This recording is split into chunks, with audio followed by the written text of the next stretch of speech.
మీ పిల్లలకి మీరు ఆస్తులు సంపాదించి పెట్టకున్నా పర్వాలేదు గానీ, నా మాట విని మీ ఇంట్లో ఇద్దరు పిల్లలుంటే ఒక్క పిల్లవాడికి మాత్రం నా దగ్గర పేరు పెట్టించుకునే ప్రయత్నం చేయండి.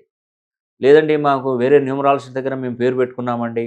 మా సెకండ్ అబ్బాయికి పెడుతున్నామండి. ఇవి కాదండి. ఏది చెప్పినా నేను నమ్మను. నేను ఒప్పుకోను గూడా.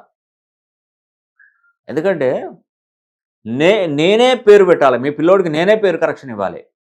ఆ భవిష్యత్తు నాకు తెలుస్తదండి పిల్లోడి భవిష్యత్తు. ఎందుకంటే చాలా వరకు ఈ ఒక్క విషయంలో మాత్రం నన్ను పూర్తిగా విశ్వసించాల్సిందే. పూర్తిగా అంటే పూర్తిగా. ఎందుకంటే మీ పిల్లోడు మంచి పొజిషన్‌లో ఉండి మంచి అభివృద్ధిలోకొస్తే రేపు జేజేలు కొట్టేది మీకు కొడతారు గానీ నాకైతే ఎవరు కొట్టరు.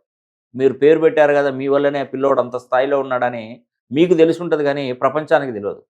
నిజం చెప్తున్నానండి. మీ పిల్లోడు మంచి ఐఏఎస్ ఆఫీసర్ అయ్యాడు, మంచి ఐపీఎస్ అధికారి అయ్యాడు, ఒక మంచి ఉద్యోగంలో పొజిషన్‌లో ఉన్నాడంటే